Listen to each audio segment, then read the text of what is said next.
warahmatullahi wabarakatuh. Salam sejahtera untuk kita semua. Salam namo buddhaya, salam kebajikan rahayu. Baik, Bapak Ibu, kali ini saya dari TGP Angkatan 11 akan memberikan sebuah seminar yaitu budaya positif. Nah, maka dari itu nanti silakan Bapak Ibu simak nanti yang saya akan jelaskan tentang budaya positif. Selanjutnya,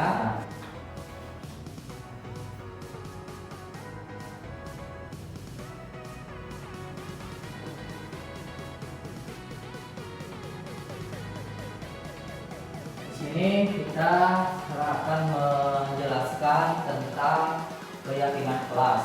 Nah, keyakinan kelas itu terdiri dari ada 5 komponen. Yang pertama, kita membuat kesepakatan atau keyakinan kelas, yaitu tepat waktu. Kemudian satu bicara, semua mendengarkan dan menghargai sesama. Kemudian berpartisipasi aktif. Selanjutnya fokus pada belajar keyakinan. Belajar yang nanti kita sepakati pada seminar ini. Nah, sekarang sebelum kita mulai materi, kita ice breaking dulu ya Bapak Ibu. Nah, nanti ice breaking ini adalah menebak gambar. Silakan nanti Bapak Ibu menebak gambar, jadi biar semangat ya, biar tidak tegang. Nah, silakan Bapak Ibu, kira-kira ini apa ya? Gambar apa ya? Ya? Aku iya. Coba kita. Iya, betul. Terima kasih ya. Benar sekali, tai lalat. Nah, selanjutnya. Bos. Ya, Bos. coba kita lihat.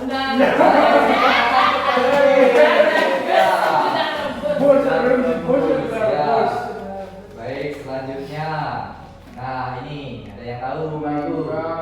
Tenaga halilintar, tenaga darat. Tegangan tinggi. Apa? Tegangan tinggi. Ya, kita coba. Tegangan tinggi. Ya. Baik, selanjutnya. Nah, ini apa dulu?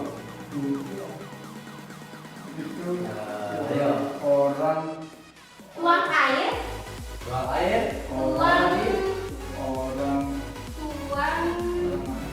Ya, Ibu. Ibu kedap. Buang air. Buang air. Ya, betul ya, buang air. Selanjutnya. Nah, ini gambar apa?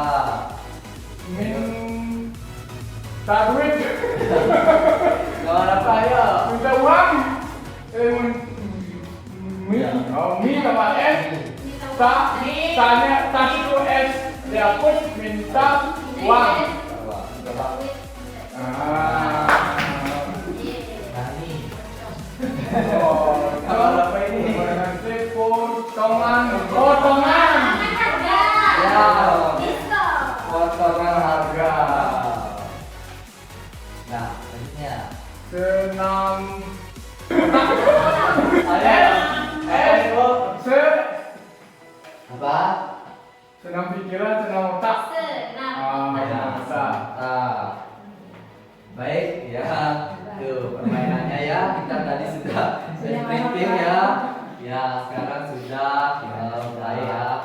Happy ya, udah senang. Jadi kali ini saya akan menjelaskan materi yang akan kita bahas, yaitu perubahan paradigma.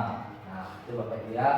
Dalam membangun budaya positif, sekolah dapat menyediakan lingkungan yang positif, aman, dan nyaman agar siswa mampu berpikir, bertindak, dan menciptakan dengan merdeka, mandiri, dan tanggung jawab. Nah, itu Bapak Ibu, perubahan paradigma. Nah, apa makna kata disiplin? Ya. Nah, di sini kata disiplin berasal dari bahasa Latin, yaitu disciplina, yang berarti belajar. Kemudian disiplin dapat membuat seorang menggali semua potensi dirinya untuk mencapai suatu tujuan. tujuan, suatu yang dihargai dan bermakna. Nah, kemudian selanjutnya miskonsepsi kontrol guru terhadap siswa. Nah, ada ilusi bahwa guru mengontrol siswa. Pada dasarnya guru tidak dapat memaksa siswa untuk berbuat sesuatu jika siswa tersebut memilih untuk tidak melakukannya. Walaupun guru tampaknya sedang mengontrol perilaku siswa, tetapi sebenarnya siswa sedang mengizinkan dirinya untuk mengontrol hal ini karena kontrol guru dijadikan kebutuhan dasar yang dipilih oleh siswa. Nah, itu yang dimaksud dengan ilusi bahwa guru mengontrol siswa, posisi kontrol. Nah, selanjutnya ilusi bahwa semua penguatan positif efektif dan bermanfaat. Nah, penguatan positif merupakan bentuk kontrol untuk mempengaruhi siswa agar mengulangi sesuatu perilaku tertentu. Dalam jangka waktu tertentu, kemungkinan siswa tersebut akan menyadarinya dan mencoba untuk menolak bujukan guru atau mungkin akan menjadi tergantung pada pendapat guru untuk berusaha. Ini termasuk ilusi bahwa semua penguatan positif efektif dan bermanfaat. Nah, selanjutnya ilusi bahwa kritik dan membuat orang merasa bersalah dapat menguatkan karakter.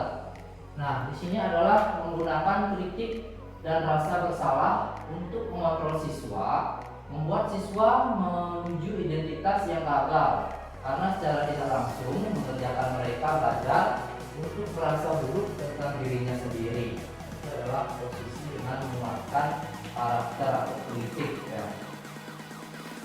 Baik, selanjutnya ilusi bahwa orang dewasa memiliki hak untuk memaksa. Nah, perilaku ini adalah memaksa tidak akan efektif untuk jangka waktu yang panjang dan bahkan dapat membentuk suatu kemewahan di dalam sekolah. Nah, ada juga motivasi perilaku manusia. Nah, ini adalah motivasi perilaku manusia, yaitu untuk menghindari ketidaknyamanan atau hukuman. Jadi anak-anak atau siswa orang berperilaku untuk menghindari permasalahan, karena siswa itu untuk menghindari permasalahan yang mungkin muncul dan berpengaruh kepada mereka secara fisik atau psikologis ataupun tidak terpenuhinya kebutuhan mereka bila mereka tidak melakukan tindakan itu. Jadi ketidaknyamanan atau hukuman. Kemudian selanjutnya untuk mendapatkan imbalan atau penghargaan dari orang lain. Nah, di sini seorang berperilaku untuk mendapatkan pujian atau hadiah atau imbalan dari orang lain yang menurut mereka penting dan mereka letakkan dalam dunia berkelas mereka. Untuk menjadi orang yang mereka inginkan dan menghargai diri sendiri dengan nilai-nilai yang mereka percaya, seperti orang melakukan sesuatu karena nilai-nilai yang mereka yakini dan dihargai. Nah, motivasi ini akan membuat orang mempunyai disiplin positif karena motivasinya bersifat internal.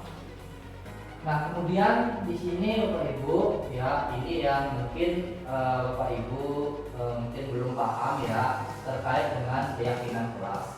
Nah, keyakinan kelas itu beda dengan tata tertib ya.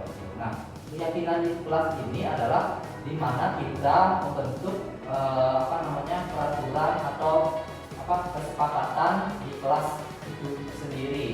Nah, misalnya keyakinan kelas ini merupakan nilai kebaikan atau prinsip yang disepakati secara universal. Orang akan lebih semangat atau tergerak untuk melaksanakan keyakinannya daripada hanya mengikuti aturan. Kemudian selanjutnya ada tujuan disiplin positif. Nah, selain tadi keyakinan kelas, ada juga disiplin positif. Nah, disiplin positif ini adalah menanamkan motivasi kepada semua siswa kita agar mereka menjadi orang yang mereka inginkan. Jadi dan menghargai diri sendiri dengan nilai-nilai yang mereka percaya. Kemudian memberikan motivasi ini berasal dari diri siswa sendiri atau internal, sehingga akan berdampak jangka panjang dan tidak akan terpengaruh dengan adanya hukuman dan hadiah. Nah, itu mungkin keyakinan kelas dan disiplin positif itu saling berkaitan. Kemudian pembentukan keyakinan kelas. Nah, pembentukan keyakinan kelas ini biasanya yang pertama bersifat abstrak daripada peraturan yang lebih rinci dari nyata. Kemudian selanjutnya keyakinan kelas berupa pernyataan universal. Pernyataan keyakinan kelas selalu dibuat dalam bentuk positif. Kemudian keyakinan kelas seharusnya dibuat tidak terlalu banyak sehingga mudah diingat dan dipahami oleh semua anggota kelas. Keyakinan kelas hendaknya sesuatu yang dapat diterapkan di lingkungan itu. Semua anggota kelas hendaknya ikut berkontribusi dalam pembuatan keyakinan kelas melalui kegiatan curhat pendapat. Nah, di sini dalam curhat pendapat kita bisa memberikan misalnya siswa yang ada di kelas misalnya apa yang dia inginkan, seperti peraturan yang memang dia inginkan. Kemudian semua anggota kelas bersedia meninjau kembali keyakinan kelas dari waktu ke waktu. Adapun langkah-langkah pembentukan keyakinan kelas antaranya memberikan kesempatan kepada semua siswa untuk berpendapat tentang peraturan yang perlu disepakati di kelas. Mencatat semua masukan siswa di papan tulis atau di kertas besar sehingga semua siswa bisa melihatnya. Menyusun keyakinan kelas sesuai prosedur atau pembentukan keyakinan kelas. Ubahlah kalimat negatif menjadi kalimat positif. Contoh, jangan berlari di kelas menjadi berjalanlah di kelas. Itu mungkin contoh atau tidak berisi kata jangan. Kita ubah dengan kata berjalanlah di kelas. Kemudian meninjau kembali daftar pendapat yang telah dicatat. Kemudian mengajak siswa untuk mencari nilai kebajikan atau keyakinan yang menjadi inti peraturan tersebut. Kemudian contohnya berjalan di kelas, mendengarkan guru, dan datang tepat waktu. Ini biasanya dicarikan menjadi satu keyakinan, yaitu saling menghormati. Keyakinan-keyakinan ini kemudian dijadikan daftar untuk disepakati di dalam kelas sama siswa. Meninjau ulang keyakinan kelas secara bersama-sama, hendaknya keyakinan kelas tidak terlalu banyak agar mudah untuk diingat. 3-7 keyakinan atau prinsip. Setelah keyakinan kelas selesai dibuat, maka semua anggota kelas dapat meninjau ulang dan menyetujuinya dengan menandatanganinya guru dan siswa. Kemudian keyakinan kelas dapat ditempel di dinding kelas agar mudah untuk dilihat. Itu kira-kira langkah-langkah. Nah, ini hasil dari dokumentasi yang kemarin kelas 5 sudah lakukan, yaitu pembentukan tentang keyakinan kelas. Jadi setiap anak memiliki kebutuhan masing-masing. Jadi setiap anak nanti kita berikan post-it. Silakan mereka yang memilih apa keyakinan kelas yang mereka senangi di dalam kelas, dan itu nanti disepakati oleh semua yang ada di kelas, termasuk guru juga. Kemudian contoh keyakinan yang sudah dibuat, yang pertama itu adalah berdoa sebelum pelajaran. Yang kedua, menjaga kebersihan kelas.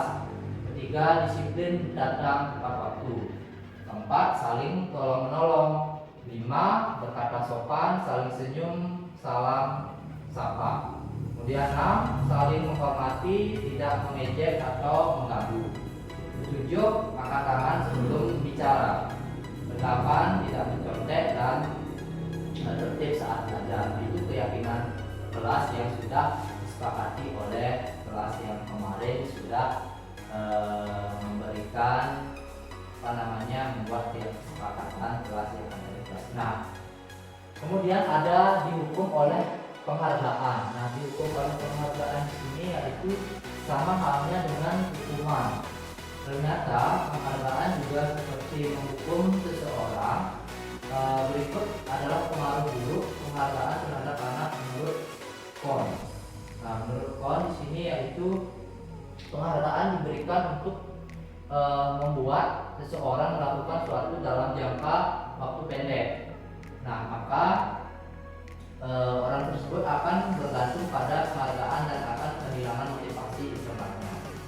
Nah, lama-kelamaan orang tersebut menjadi tidak menyadari tindakan baik yang dilakukan oleh siswa tersebut. Nah, penghargaan tidak efektif juga. Penghargaan merupakan suatu benda atau peristiwa yang diinginkan yang dibuat dengan suatu syarat tertentu. Penghargaan diperoleh jika hal-hal yang dibicarakan jika tidak mendapatkan penghargaan yang diharapkan, maka akan timbul rasa kecewa. Karena anak-anak diberikan penghargaan, makanya anak-anak yang lain tersinggung, jadi itu tidak efektif. Akan terjadi terus-menerus akan memberikan penghargaan jika ingin seorang melakukan keburukan. Itu sudah mungkin tidak efektif ya. Selanjutnya adalah penghargaan merusak hubungan. Nah, di sini ketika seorang diberikan penghargaan, maka akan timbul rasa iri dari orang yang tidak menyukainya. Jika guru sering memberikan penghargaan pada siswanya, maka kemungkinan siswa termotivasi hanya untuk menyenangkan gurunya. Hal ini juga menimbulkan persaingan di dalam kelas dan berujung pada kecemasan bagi yang percaya bahwa mereka tidak akan mendapat kesempatan untuk mendapat penghargaan, maka akan berhenti mencoba mereka.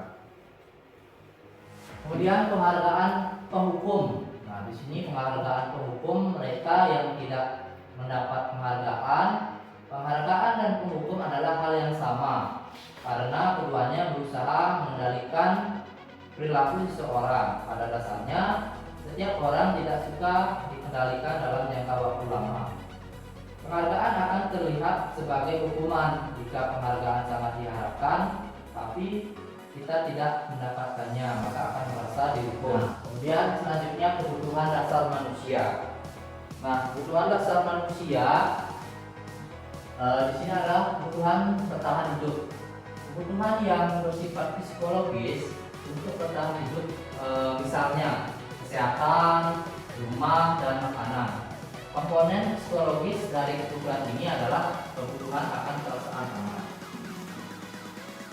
Nah, kemudian selanjutnya kebutuhan cinta dan kasih sayang atau kebutuhan untuk diterima.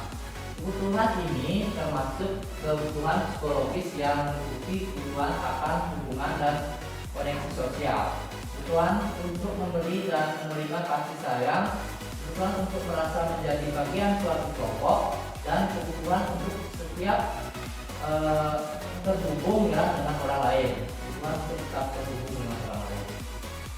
Siswa yang mempunyai kebutuhan cinta dan kasih sayang yang tinggi biasanya ingin disukai dan diterima oleh lingkungannya, akrab dengan orang tuanya, biasanya belajar bila suka dengan gurunya, menganggap penting teman sebaya, dan suka belajar berkelompok. Itu termasuk kebutuhan cinta dan kasih sayang. Nah, selanjutnya kebutuhan penguasaan. Nah, kebutuhan penguasaan di sini adalah berkaitan dengan kekuatan untuk mencapai sesuatu menjadi terampil, menjadi kompeten, diakui atas prestasi dan keterampilan dengan dan memiliki rasa harga diri. Siswa yang mempunyai kebutuhan pengakuan yang tinggi biasanya akan selalu ingin menjadi pemimpin, suka mengamati sebelum mencoba hal baru, dan merasa kecewa jika melakukan kesalahan, rapi, sistematik, dan selalu ingin mencapai yang terbaik.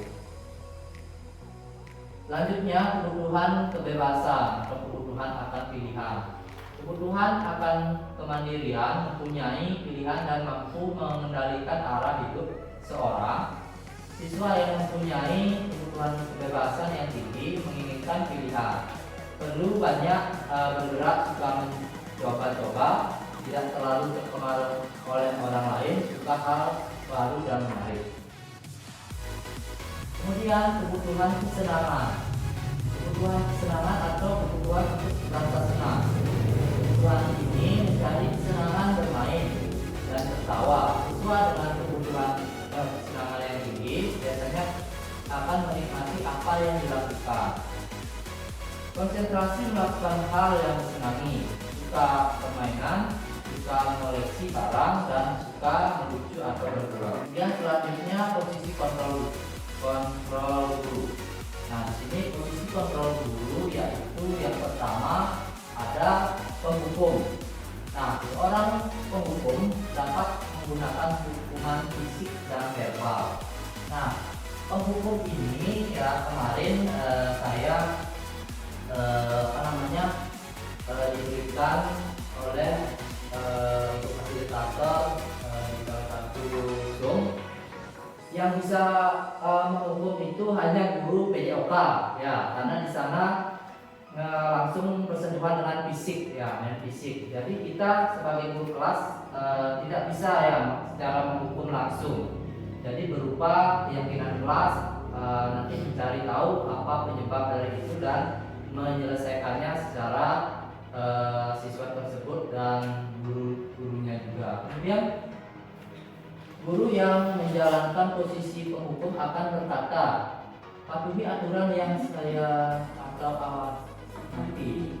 Yang kedua, kamu selalu saja salah. Nah, itu adalah contoh penghukum. Nah, kemudian posisi kontrol guru sebagai teman. Nah, ada di sini dalam posisi ini guru tidak akan menyakiti murid, tetapi akan selalu berusaha mengontrol siswa melalui persuasi. Posisi ini dapat berdampak positif dan negatif. Kemudian positif berupa hubungan yang baik antara guru dan siswa. Contoh kata-kata guru, ayo bantulah demi ibu ya. Kemudian yang kedua, ayo ingat tidak semua bantuan ibu selama ini. Nah, selanjutnya hal negatif dari posisi teman adalah bila guru tidak dapat membantu, maka siswa akan kecewa, berkata kasar. Saya pikir bapak adalah teman saya. Murid menjadi tidak mau lagi berusaha, siswa hanya mau bertindak untuk guru tertentu, tidak untuk guru lain, dan siswa akan tergantung pada guru tersebut. Nah, itu adalah kontrol guru sebagai teman. Jadi penghukum adalah sebagai teman. Ada juga dampak positif dan ada dampak negatif. Nah, kemudian ada posisi kontrol guru sebagai pembuat orang merasa bersalah. Nah, di sini kadang pada posisi akan bersuara lebih lembut ya, bersuara lebih lembut, menggunakan keheningan yang membuat siswa menjadi tidak nyaman, bersalah atau rendah hati.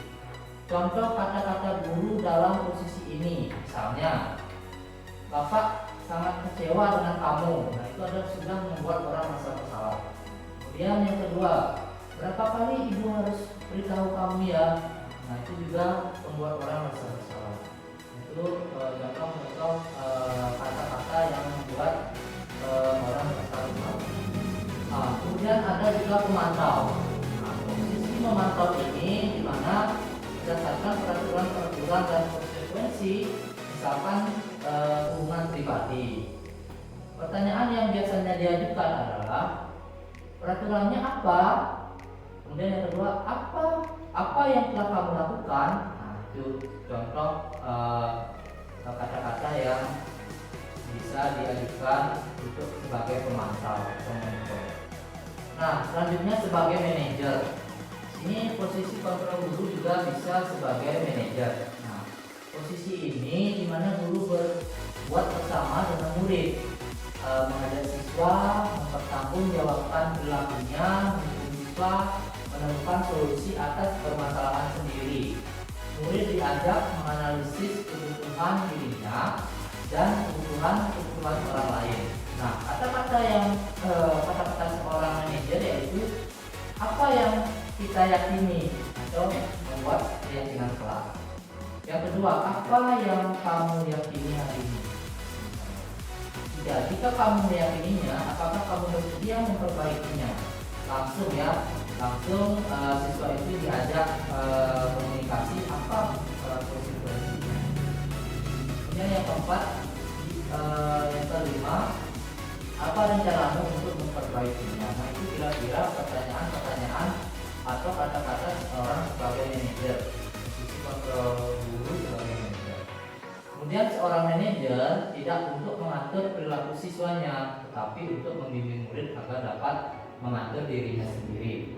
Mungkin itu posisi kontrol sebagai manajer. Nah, kita sebagai guru tidak dapat mengatur siswa tersebut, melainkan mengatur dirinya sendiri. Nah, tujuan dari 5 posisi kontrol tadi, nah di sini adalah guru terhadap siswa itu mencapai posisi manajer, di mana pada posisi manajer ini siswa dapat menjadi pribadi yang mandiri, merdeka, dan bertanggung jawab atas segala perilaku dan sikapnya yang pada akhirnya dapat menciptakan lingkungan yang positif, aman, dan nyaman. Nah, selain itu ada restitusi sebagai sebuah cara menanamkan disiplin positif pada siswa. Di sini ada restitusi. Nah, restitusi ini merupakan proses menciptakan posisi bagi siswa untuk memperbaiki kesalahan mereka sehingga mereka bisa kembali pada kelompoknya. Dengan karakter yang lebih kuat, maka ini restitusi dapat membantu siswa menjadi lebih mempunyai tujuan, disiplin positif, dan memulihkan dirinya ketika berbuat kesalahan. Nah, restitusi menguntungkan korban atau si pembuat salah. Nah, ini ada win-win solution ya.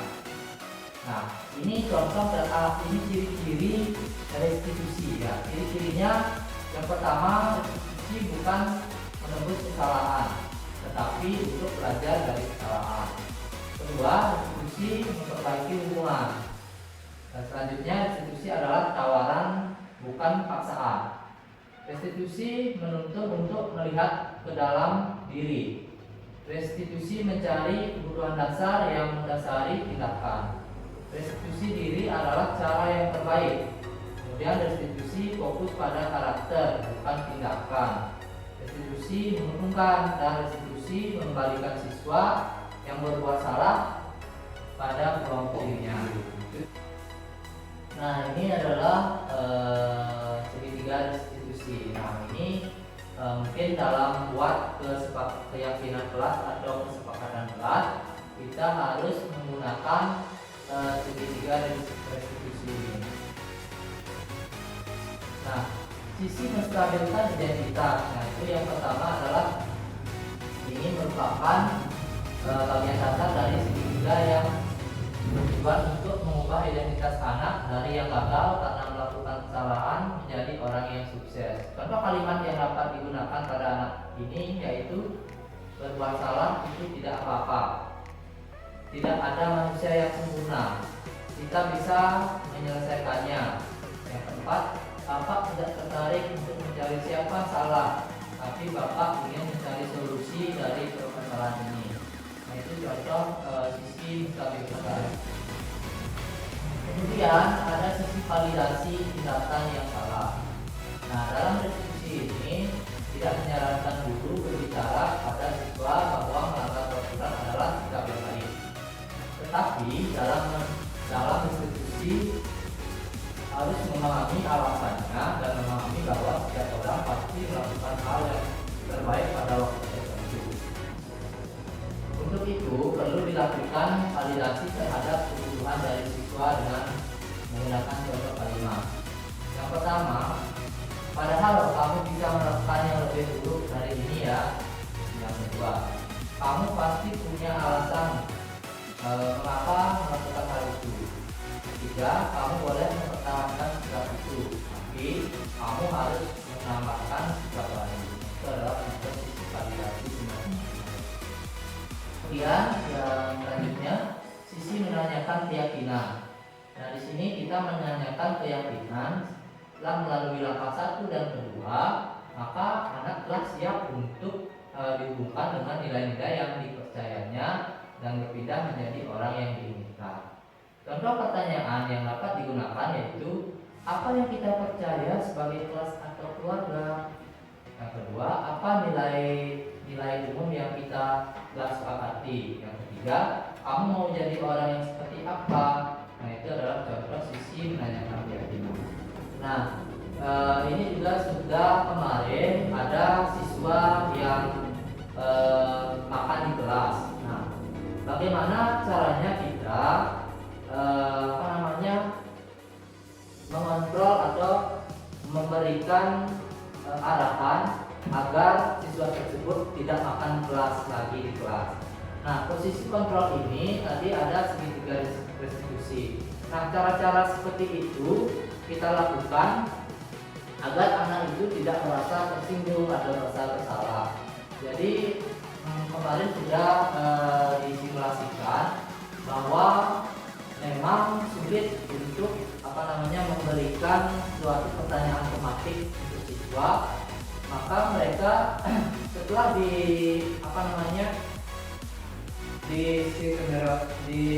diberikan pengarahan, jadi siswa tersebut mau mengubah perilakunya, tidak akan di kelas lagi. Nah, itu contoh yang kemarin sudah saya lakukan di skenario-nya seperti itu.